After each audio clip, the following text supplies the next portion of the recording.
Hello and welcome to this episode on accounts and audits as governed in the Companies Act 2013. To discuss these provisions, we have with us the benefit of the company of two senior chartered accountants. To my left is Mr. S.C. Vasudeva and to his left is Mr. Kishan Kant Tulshan. Let me begin by asking you about this new authority that's been created under the Companies Act, the National Financial Reporting Authority. What is this authority about? How is it constituted? What is its role? See, the National Financial Reporting Authority is, of course, a new concept which has been introduced in the Companies Act 2013. This body is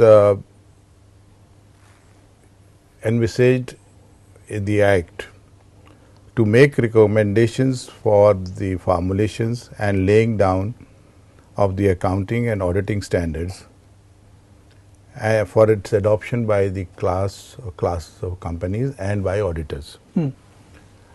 And also to monitor and enforce the compliance of the standards, auditing standards,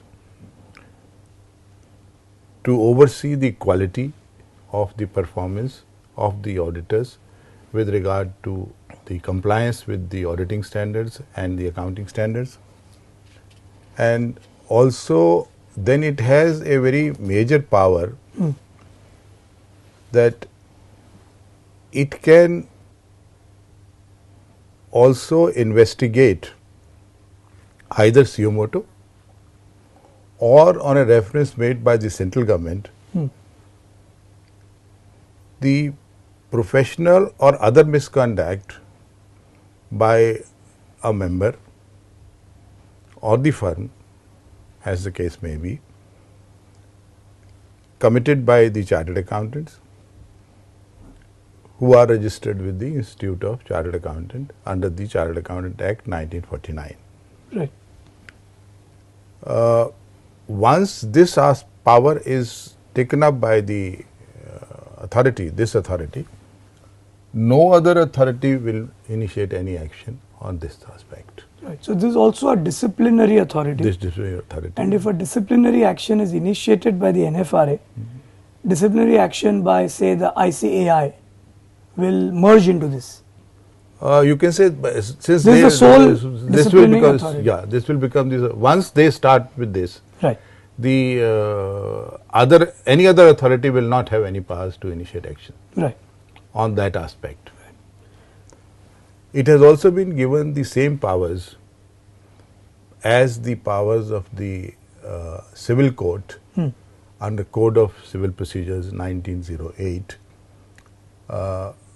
while trying a suit with regard to the discovery and production of books and other documents at such place and at such time as may be required by NFRA.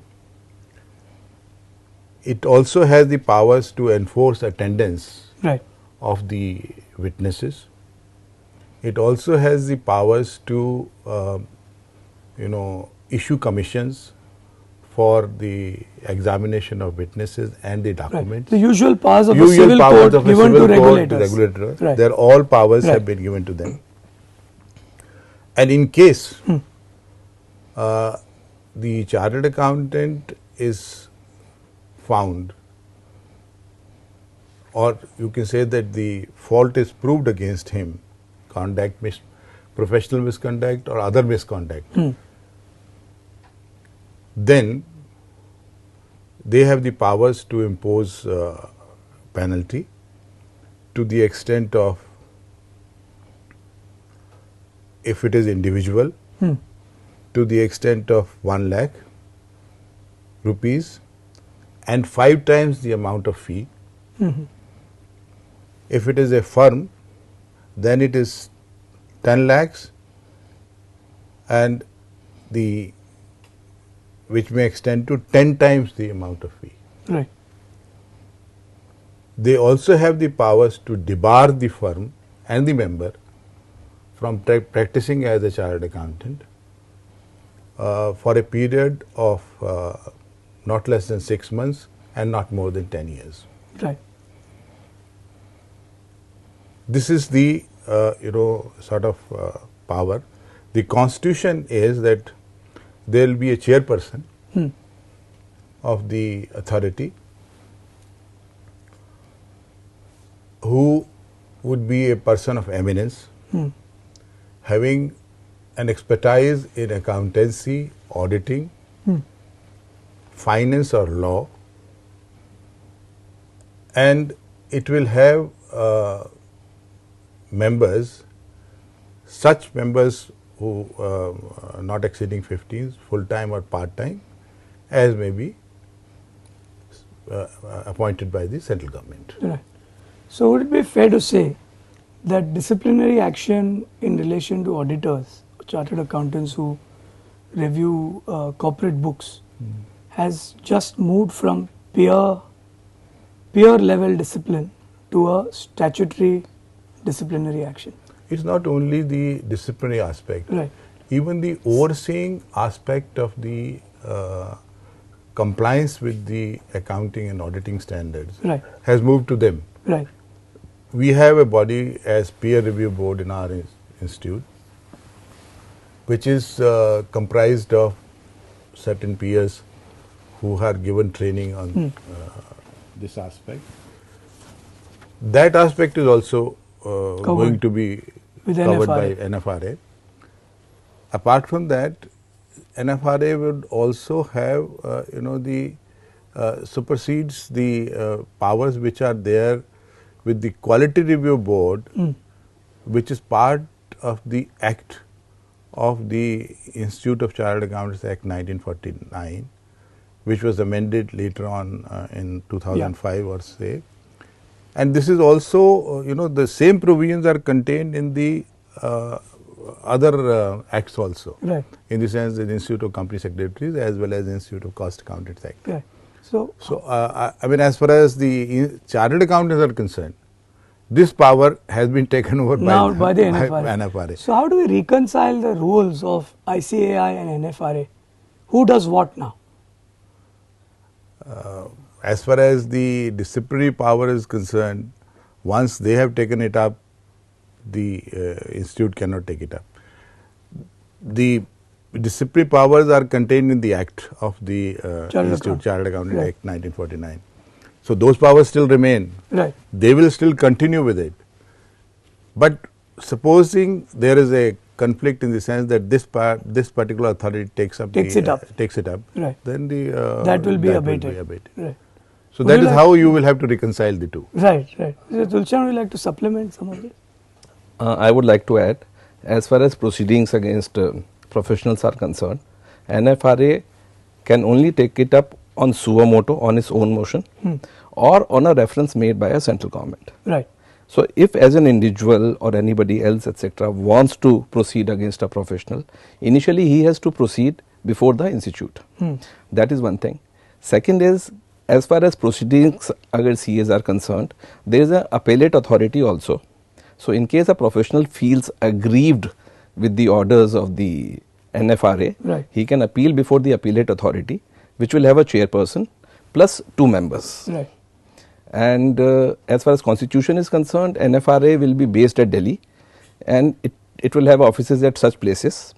So and further, the annual report with respect to the appellate authority and the functioning of NFRA will need to be submitted to the central government, and they will need to be placed before the both houses of parliament. Right. So there is a regulatory mechanism which has been there as far as legislation is concerned.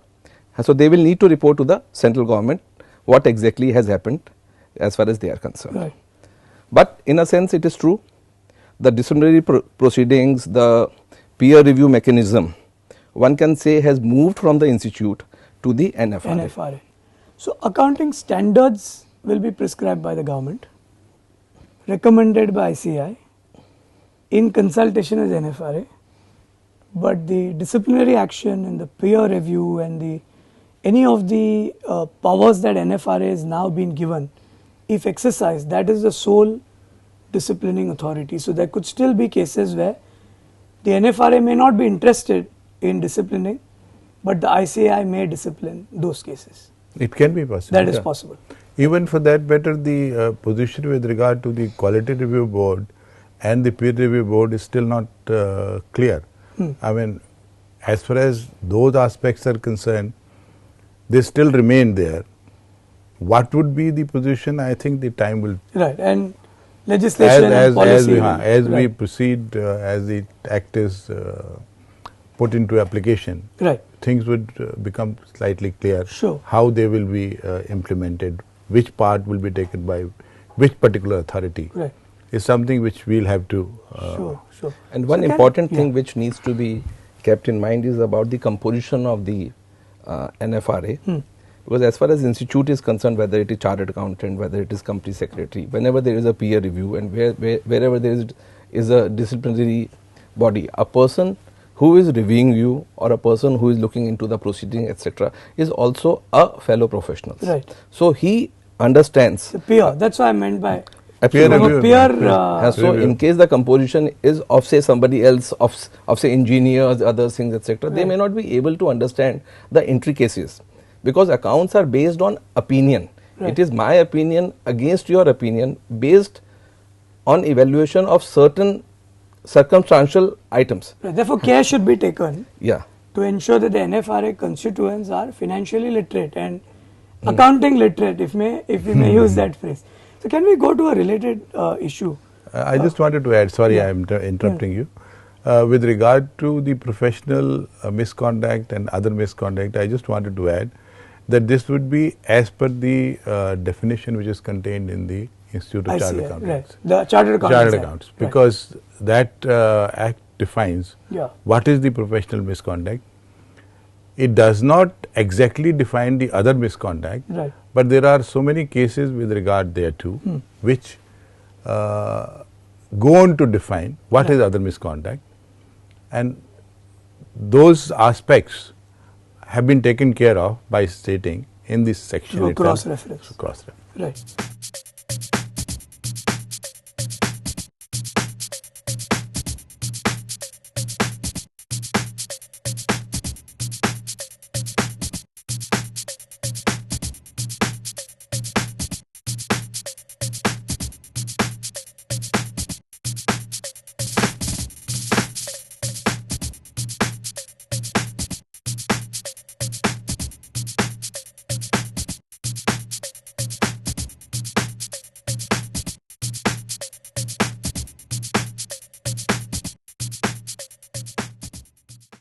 So I thought we could move into another area of internal audit.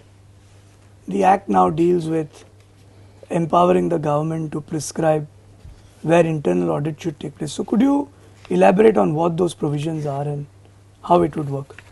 The relevant provisions are contained in the rules. Every listed company whose paid up share capital exceeds ₹10 crores, company which has got borrowings from banks, financial institutions exceeding ₹25 crores, or companies which have public deposits in excess of ₹25 crores, they need to appoint an internal auditor. And the rules can dynamically keep changing. Yeah. So anyone covered by the rules has to have an internal audit. Yeah. Out here there is a observation which I would like to make. The Act is not absolutely clear who this internal auditor will be. Right. Presently the inference is the internal auditor has to be a chartered accountant in practice, or a cost accountant, or any other professional. Now there could be cases, and there are cases where there are large companies and they have got huge internal audit department which are headed by a professional. Right. Now whether these companies will be required to appoint an external internal auditor or a firm of internal auditors needs to be made much more clear. Right. Can we also then, in a related manner, talk about this whole aspect of rotation, because one of the areas of a lot of discussion when this act was even in a bill form was about should auditors be rotated, how often should they be rotated, what is that degree of length of time that causes legislative discomfort with an auditors association with a company he audits. So can we have your perspective on that? I would like to start with one small line, and I'll request Mr. Vasudeva to talk about it. In our audit, we have to do a risk assessment, and one of the risk is the familiarity risk. Right. So I think the rotation of auditors has come from this particular aspect of familiarity risk. So government is intention is to avoid or take care of this familiarity risk through a system of rotation. Right. So as far as provisions So are concerned, familiarity does not breed contempt. yeah, absolutely. So I'll request Mr. Vasudeva to talk See, about the provisions. rotation part is that today the appointment of auditors is provided for by section 224 of the Companies Act 56. Now the present position is that you have auditor from year to year, in the sense that he is appointed from conclusion of one general meeting to the conclusion of another general meeting. Right. The section which is now being changed brings in the concept of having, in case it is an individual auditor, his appointment is for a period of 5 years. In case it is a firm, his appointment can be for a period of 10 years. After a period of 10 years or 5 years, as the case may be, the rotation would take place. The gap between the two appointments, that means a person who was auditor, say for first 5 years or 10 years, or the firm was there for 10 years, as I said, his appointment cannot be made for a period of 5 years. That means there has to be a gap of 5 years, cooling of 5 years. The rules which have come, draft rules, now therefore these rules had to specify the class of companies to which these provisions would apply. Right. So unless rules actually say that rotation applies, it doesn't uniformly apply to all companies. No, yeah, it says, the section because we've says. tried not to go too much into rules in these videos. Okay. Because it but then this deals the shelf life. This is an important rule That's which right, I just wanted you to bring to your light, because it is something dealing with the rotation aspect. Right. And it discloses the legislative intent. The rule which has come, it says that the listed companies, apart from the listed companies, small companies and one-person companies, all other companies will be covered for the purpose of rotation. Right. So pretty much. So that is important, that the whole gambit is covered. Yeah. So if you have a very large number of private limited companies, those will also get covered on the basis of the draft rules which have been now prescribed. Right. What are the conflicting perspectives on this? I mean, if we can talk through a bit on the whole range of emotions and perspectives around this. I know it's a very emotive subject for professionals. Some say that too frequent a rotation in fact leads to prospect of fraud, because a person familiar with the company's processes has been auditing. Now someone comes in and learns everything all over again, learns the controls all over again, and fraud can take place. The others say familiarity really makes you soften your cynicism, and the auditor's cynicism erodes if you stay there forever. Where does the two get reconciled, and what's your perspective on this? I would like to speak on this. The section also says, in case of a firm, the auditor or the partner who is looking after the audit also needs to be rotated after 4 years. Right. So in a firm of chartered accountants, there are many partners, and a particular client is assigned to a partner. Right. And that partner takes care of that particular client. After 4 years, and in most of the firms, the partners are rotated after 4 years. So there is a rotation which is happening within those 10 years. Within those 10 years, and if we look at the firm and the law, it means that there will be, in case a firm is appointed for a period of 10 years, 2 consecutive terms of 5 years, there will be 3 auditors. Right. First 4 years, 1 auditor, second 4 year, another auditor, last 2 years, there will be another auditor. So the provisions could still be made where there is a firm of chartered accountants. and the partners are rotated every 4 years, there need not be any rotation of the firm, because in case you look at the other way, in case you are an individual, you can be appointed for a period of 5 years, then there will be a cooling period of 5 years, and again you can be reappointed. The counter to that would be that if a different partner in the same firm taking over is as good as rotation, then there shouldn't be a risk of fraud owing to rotation if a new firm comes in, addressing only the familiarity aspect of it. I would like to add to what Mr. Dusyan said. You see, one of the requirements of taking up an audit under the auditing standards is that the auditor has to be independent. He has to ensure his independence. As a standard. As a standard. It's required. I mean, it's something which is obligatory on his part to see that he is independent. Apart from that, rotation which is now brought in by the Act with regard to the partners rotation within that period, that also is provided by the auditing standard which deals with the conduct of the audit. It says, and it's a requirement which the institute has adopted as a standard, that the partners will be rotated after a period of 5 years or 4 years, whatever the terms are. Therefore, the issue with regard to the rotation of partners, even if it was not there within the Act, it would have been there by virtue of the standards. Because those standards, in any case, even if they are NFRA also looks into those standards, they would be approved because they are based on an international practices, and I don't think international practices would be changed by any chance in this regard. So, as far as this rotation part is concerned, the emotions are running high because the fact is that the issue of rotation has come up because of some reasons, whatever be the reasons. There was another committee, earlier committee which was appointed, that also did not suggest the rotation.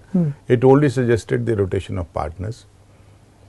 But it seems the government feels that it may possibly help the economic situation, which they possibly think is on account of the chartered accountants. For that matter, the Satyam case is one of the major reasons for bringing in this. Sorry, I am little bit deviating that why this provision has come, but that is one of the reasons which has brought in this aspect.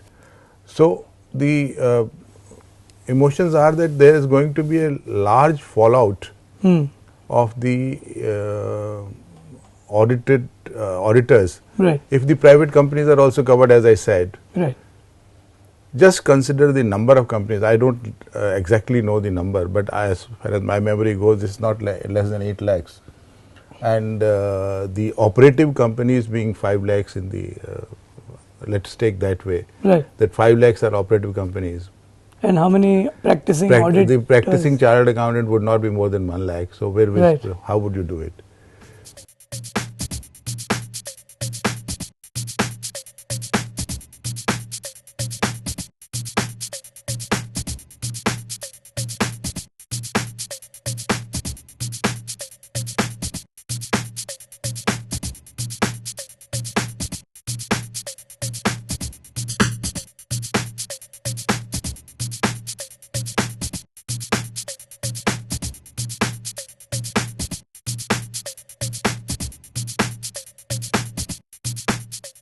Is there also a cap on the number of audits one auditor can do? Yeah, it is. Now the one partner can only do 20 companies. 20 companies.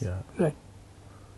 There earlier the requirement was that 20 companies did not include private limited companies. Now it takes into account everything. So that is also there.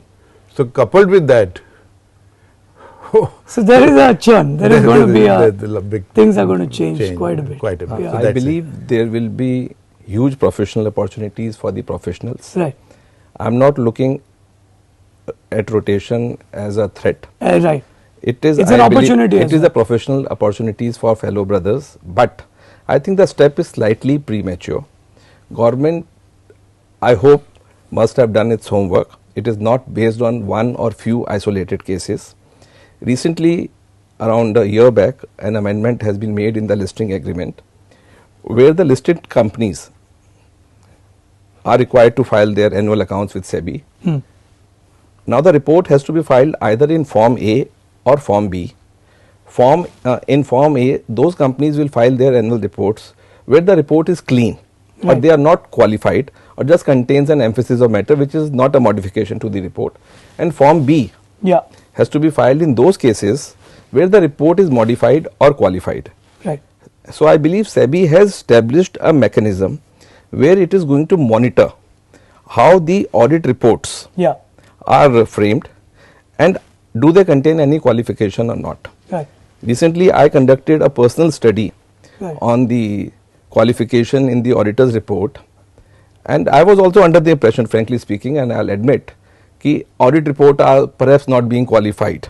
I found over 40% of the audit report are being qualified. Okay. So I think the issue is not from the auditor's perspective, issue is from a regulatory perspective. I'd like to auditors have reported to the shareholders, auditors have reported to the members, auditors have reported to the registrar of companies, but they have failed to initiate the actions. Right. I'd like to quickly go into two other areas. One is about the revision of financial statements.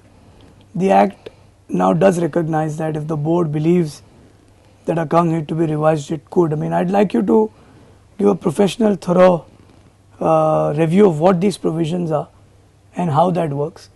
And another related point before going into that, related to what we were just discussing earlier, what does the Act do to provision of non-audit related services by the same economic enterprise which is doing the audit? As far as the, I'll take your second question first. As far as that part is concerned, they have now said that you cannot take up a number of activities which are, like management work, book writing, even with regard to the your information systems, management systems, all those things are, these cannot be taken up either by the auditing firm or any connected company. Okay.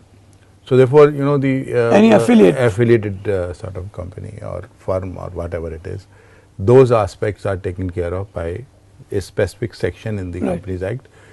The only thing which has been left out is to be, which can be done is the tax service, I suppose, which earlier when the bill came, it was not very clear, but now the section does not contain that aspect.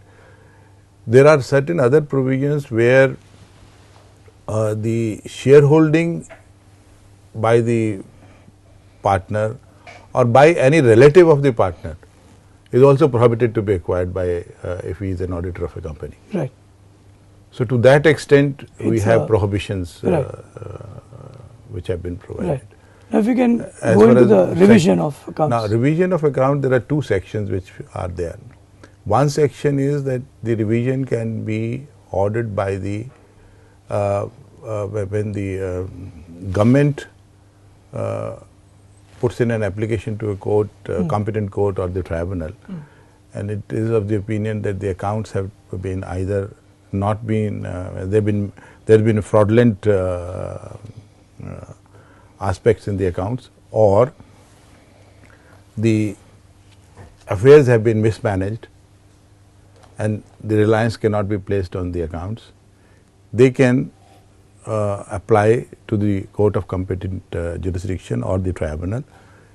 In that, the central government, SEBI, income tax authorities or any other regulatory body is covered, or any person concerned, they are also covered.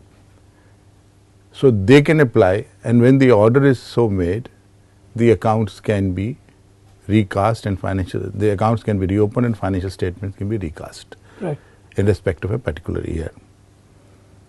Then there is a position with regard to the voluntary reopening of accounts, where it appears to the board or to the directors rather, the word terminology is it appears to the directors that the accounts which have been prepared do not comply with the accounting standards, with benefit of hindsight, I mean, they having approved that accounts. is the language I am Right. using. That's the language. I would not like to comment what would be hindsight or not, but the language is, it appears to the directors that the accounts are Not true and not fair. true and fair. They don't exhibit the true and fair view. They are not complying with the accounting standards, or they are not in the form or forms as prescribed in schedule, I think schedule 3. It is schedule 2 now. Right, schedule. as- Whatever the schedule. Yeah. So in the schedule, and they do not they are not in accordance with that schedule, then the application can be made to the tribunal for the reopening, and the accounts can be reopened subject to the order by the tribunal. Right, And the order of the tribunal has to be filed with the registrar of companies. right. These are the two main features I Main have given features you. of the act. Act. So you wanted to say something on this? I think the entire accounting and the auditing thing is more focused now on the fraudulent part. Right. And as far as companies are concerned and the auditors and other things are, I think they can be, there is a particular hierarchy. There is a management, which is chief executive officers, financial officers, other thing, etc. Then there is a governance part, which is board of directors. Somewhere the poor auditor comes in. Now, what happens in a Then we- situation where Absolutely. the board comes to a view that the accounts do not reflect a true and fair view, but these accounts have already been audited. Now, it will always be a question of fact. The auditor will also have to perhaps withdraw his certificate and say no one should rely on it. But the auditor would be forced to ask the management, why did you present to me the accounts that you did, and what's changed that is making you do this view? And then comes the question of whether the auditor was diligent enough in asking the right questions on the earlier set of numbers. Is that a correct summary of issues at hand? Well, I'll try to answer that, and I think the answer is perhaps yes.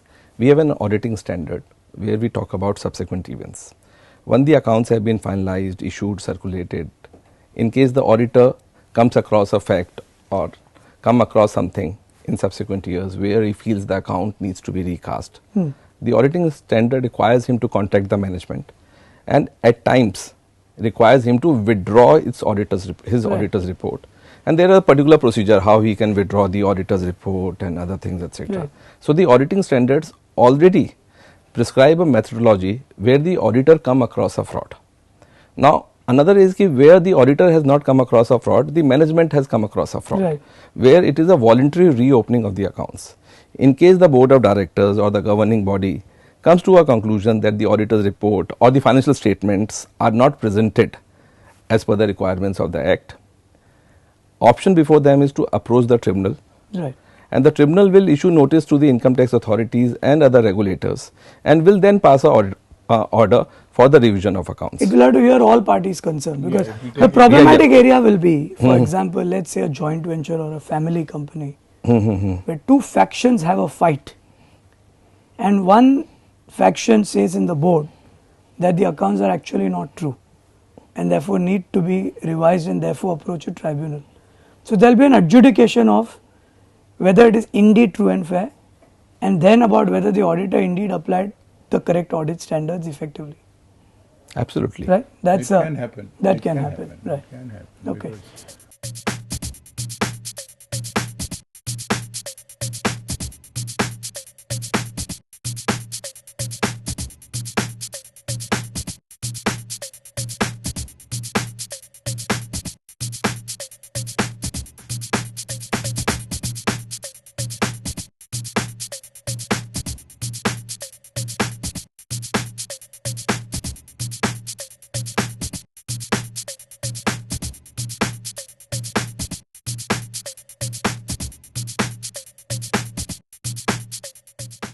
I think before we wind up, I'd like to talk about one last aspect which is important. It's about reporting of a fraud by the auditor. Like in the course of auditing, you discover a fraud. What does the law require an auditor to do? In case the auditor come across a fraud, he has to take a call whether it's a fraud which is happening on a regular basis or whether the fraud is material. Now, what is material is a matter of judgment, but fortunately that has been defined in the rules. Material means 5% of your revenue or 2% of your net profits. So, if there is a fraud, fraud could be understatement of profits and it could be overstatement of profits both, right, or understatement of liabilities or overstatement of assets, etc. So, in case the auditor come across a fraud where if has and that amount exceeds 5% of the turnover or 2% of the net profits, right, within 30 days he has to report that particular fraud to the central government with a CC to the company. right. So, it's a bit like a cognizable offense. I mean, you report it to the government straight away, not just to your client. It has to be reported to the government. Reported to the government and the audit committee. Right, Yeah. to the audit. And also, I'll just add to what Mr. Tulsian has said, that it has to be 5% or 2% of the preceding preceding year. Right, That is the basis. right. Not the current year. You may not Yeah, be you able still to. don't know. You Yeah, still don't that's know. right, right. And also the position is that the language used in the section is he has reason to believe.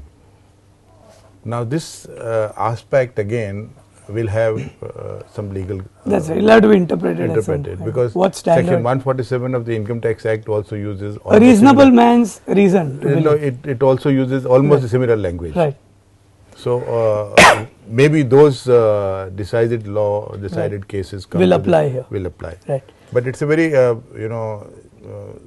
dicey right. terminology. It'll have to be dealt with. Yeah. So, accounts and audit represent such a fascinating subject. We can talk for an entire day, but I'm afraid we've run out of time for this episode. Thank you very much for sharing your insights and perspectives. That's all we have time for this episode on accounts and audit. We're very grateful to the two panelists for sharing their thoughts and insights. We'd urge the viewer to review the provisions. The idea of this video is to only give you a nodding acquaintance with the requirements of law. Thank you very much for watching.